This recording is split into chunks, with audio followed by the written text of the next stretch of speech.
බලමු මේ වෙලාවේ විකෘතියෙන් ඉන්න කෙනෙක්. හොනා. නැගිටින්න කන්නාඩි.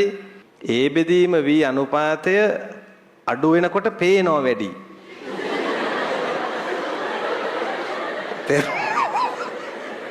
උඹ ඒවා තේරුම් ගන්න ඕන.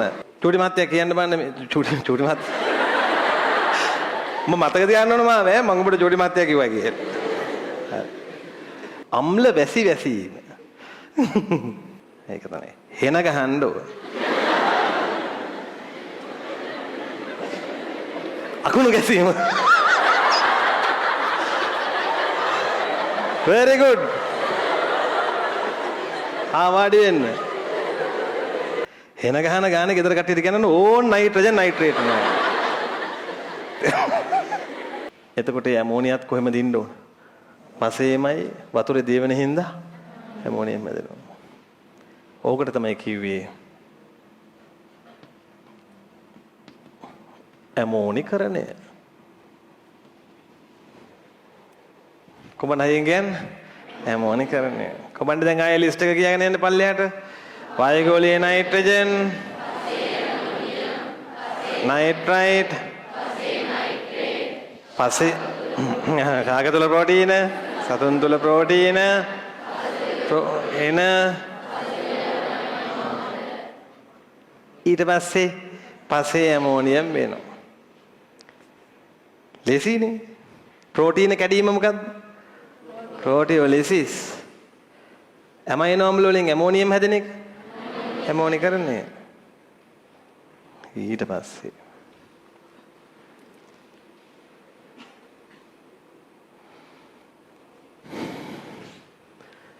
ඔය මෙහෙම පැන ඉන්න දෙයක් නැහැ.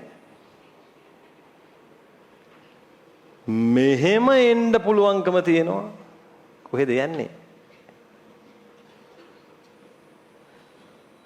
මෙහෙම එන්න පුළුවන්කම තියෙනවා සෙනිකව.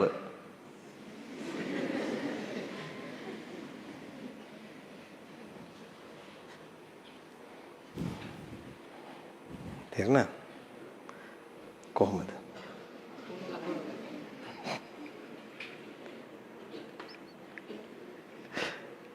බලමු එක කියන්න බැරි එකක් අල්ලගෙන අපි බලමු මේක මොකක් හරි ක්‍රමයකට විසඳ ගන්න. බලමු මේක විසඳ ගමු කොහොම හරි. බලමු මේ වෙලාවේ විකෘතියෙන් ඉන්න කෙනෙක්. මලියදේව. හොනා. නැගිටින්න කන්නාඩි. නැගිටින්න. හරි. ඔයා දන්නවද අහුන හේතුව? වටේ කරකුණා නේද? ඒකනේ. ඒ බෙදීම V අනුපාතය අඩු වෙනකොට පේනවා වැඩි.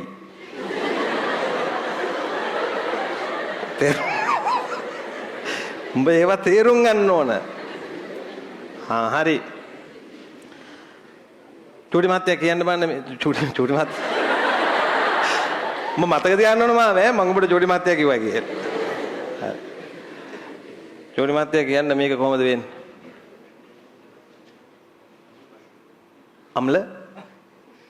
අම්ල භස්ම. අම්ල වැසි.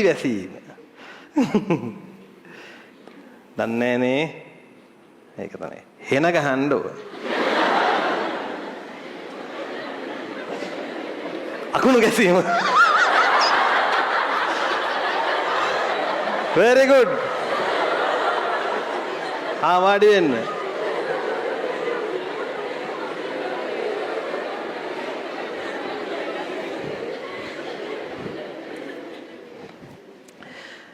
ඒක තමයි මම ඔයාලට කියන්නේ ආයේ මුණ ගැහෙන්නේ මෙහෙම ඉගෙන ගන්න. මේ උපකාර මතක තියාගන්න. මේ අන්තිම නවතන උපකාර ටික හොඳට ඔළුවේ තියාගන්න. අපි මෙහෙම දෙයක් කරගත්තා කාලෙක කියලා. ආයේ හම්බෙන්නේ නැහැ ඒක ඇත්තටම කියන්නේ. හේතු ඇතුවමයි කියන්නේ ඇත්තටම ලැබෙන්නේ නැත. කැම්පස් ගිහින් බලන්නකෝ. හරියට මත හරිනේ?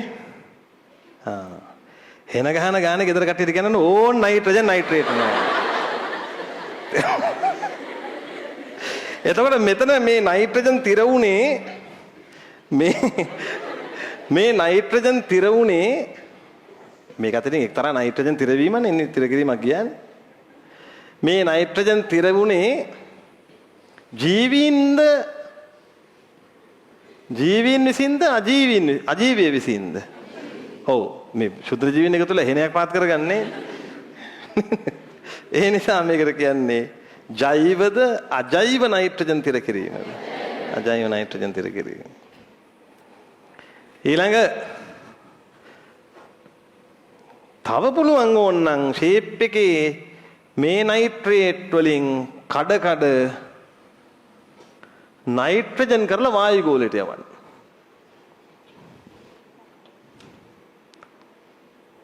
ඒක කොහොමද කරන්නේ? ගොරවලද? ඒක කරන්නේ ශුද්ධ ජීවීන්. ඒකට නයිට්‍රීකරණයක්ද වෙන්නේ? ඒකට කියන්නේ නයිට්‍රීහරණය.